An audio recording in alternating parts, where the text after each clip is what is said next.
জুমার নামাজের যে মুসল্লি অচিরেই ফজরের নামাজের সে মুসল্লি হবে ইনশাআল্লাহ। এই জন্য আল্লাহ পাক তার হাবিবকে এই গিফট করেছেন।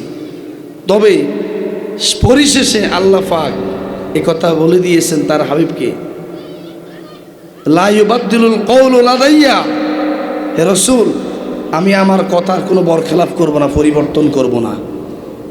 আমি কথা যেটা দিয়েছি আমি সিম্পেথি করে আপনার উপরে, আপনি আমার হাবিব, আপনার রিকোয়েস্ট রাখতে গিয়ে আমি ৪৫ ওয়াক্ত নামাজ কমিয়েছি। তবে আপনার উম্মত যদি ৫ ওয়াক্ত নামাজ যথা টাইমে জামাতের সহিত আদায় করতে পারে, আমি আল্লাহ ওই আপনার উম্মতকে ৫০ ওয়াক্ত নামাজের সওয়াব দিয়ে দিব। কি করছেন আপনি? পড়বেন ৫ ওয়াক্ত, সওয়াব পাবেন কয় ওয়াক্তের? আল্লাহ বলছে আমার কথার পরিবর্তন হবে না। আমি একটা আয়াত তেলাওয়াত করেছি তারই আলোকেই, সূরাতুল বনী ইসরাঈলের ২৩ নম্বর আয়াত। এটার সাথে আমরা অনেকেই পরিচিত আছি। আল্লাহ পাক বলেছেন ওয়াকাদা রাব্বুকা আল্লা তা'বুদু ইল্লা ইয়াহ। কে বলেছেন এই কথা? আল্লাহ পাক বলেছেন যে ওয়াকাদা রাব্বুকা, আপনার রব ফরমান জারি করেছেন, নির্দেশ দিয়েছেন, আল্লাহ তা'বুদু ইল্লা ইয়াহ, আল্লাহর ইবাদত ছাড়া আর কারো ইবাদত করা যাবে। কার কথা? পুরো কথা বলেন, কার কথা? ইল্লা ইয়াহু, আল্লাহ ব্যতীত আর কারো ইবাদত করা যাবে। কথা বলেন, যাবে? আপনি বুঝেন না, আপনার ৩.৫ হাত বডির মধ্যে একটা অঙ্গ আছে যে অঙ্গটা সবচাইতে দামি, সবচাইতে দামি। এই অঙ্গটার কি নাম বলতাম? এই অঙ্গটা হচ্ছে এই কপাল। এই কপাল, এই কপালটা আমরা শুধুমাত্র আল্লাহর সামনে নত করে দিই। কার সামনে? কথা বলেন, কার সামনে? আল্লাহর সামনে নত করে দিই। এই কপালটা এত দামি জিনিস, এই কপালটা আপনি যেখানে সেখানে নোয়াতে পারবেন না। এই কপালটা একমাত্র শুধুমাত্র কেবলমাত্র আপনি এই মাথাটা শুধু নত করবেন কার কাছে? লিল্লাহি ফাকাত, একমাত্র আল্লাহর কাছে। এর বাইরে আপনি এই মাথা নত করতে পারবেন?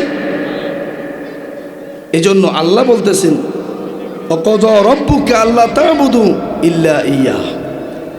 আল্লাহ পাক আদেশ ফরমান করেছেন, রুল জারি করেছেন যে আল্লাহ ব্যতীত আর কারো সাথে কারো ইবাদত করা যাবে না। এটা আমরা অনেকেই জানি। আল্লাহ পাক বলছেন ওমা খলাকতুল জিন্না ওয়াল ইনসা ইল্লা লিয়াবুদুন, আমি মানুষ এবং জিন জাতিকে সৃষ্টি করেছি শুধুমাত্র আমার ইবাদত করার জন্য। কার ইবাদত? অতএব মানুষ আর জিন জাতি, মৃত্যুর পরে এই দুই জাতির বিচার হবে, আর কারো বিচার হবে না। কথা কি বুঝতে পারছি? মৃত্যুর পরে কার বিচার হবে? মানুষ এবং জিন জাতি, এর বাইরে আর যারা আছে সব এদের বিচার হবে না। কারণ আল্লাহ পাকই বলে দিয়েছেন এই দুই জাতিকে সৃষ্টি করেছে আল্লাহর ইবাদত করার জন্য। অতএব আমরা কি ইবাদত করতে হবে কার? একমাত্র আল্লাহ। এখন আমরা এখানে যারা আছি, আমরা কি ৫ ওয়াক্ত নামাজ যথা টাইমে আদায় করতে পারি? কথা বলেন, পারি? আমরা কিন্তু পারি না। আল্লাহ রসুল যখন মেরাজ রজনী থেকে চলে আসলেন, এই সূরাতুল বনী ইসরাঈলে ২৩ নম্বর থেকে ধারাবাহিক আলোচনা আছে একেবারে, মোট ১৪টা দফা। তার মধ্যে এই আয়াতের মধ্যে ২টা দফা আছে। কয়টা দফা? ২টা দফা। ১ নম্বর দফা হচ্ছে আল্লাহ ছাড়া আর কারো ইবাদত করা যাবে না। আর ২য় নম্বর যে দফাটা আছে, এই দফাটা আমরা জানি ওয়াবিল ওয়ালিদাইনি ইহসানা, তোমরা আল্লাহর ইবাদতের পরে তোমরা তোমাদের মা বাবার সাথে উত্তম আচরণ করো। কার কথা এটা? তাহলে আমরা যদি মা বাবার সাথে গরম আচরণ করি, তাহলে এটা কি আল্লাহর আইনের বিরোধী হয় কি না? ওর কথা কন না।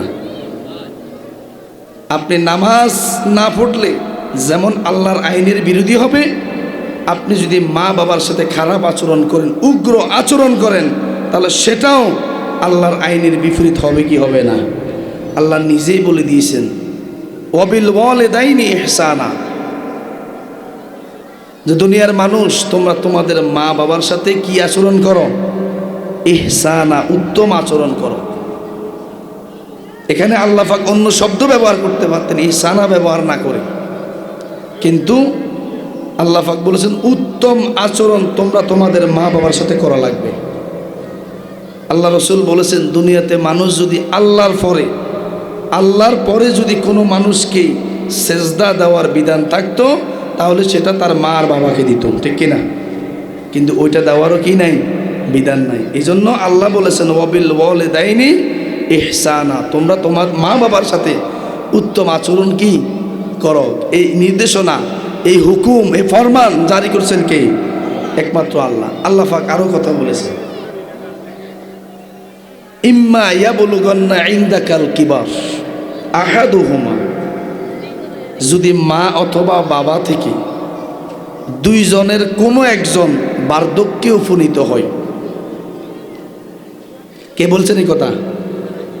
আল্লাহ পাক বলেছেন। কি বলেছেন? ইম্মা ইয়াবলুগান্না ইনদাকাল কিবারু আহাদুহুমা, যদি তোমাদের মা বাবার মধ্য থেকে দুইজন থেকে যেই কোনো একজন বার্ধক্যের জায়গায় যায়, তাহলে আল্লাহ পাক কি বলছেন? আও কিলাহুমা, অথবা দুইজনের উভয়জন। কি বলছেন? আও কিলাহুমা।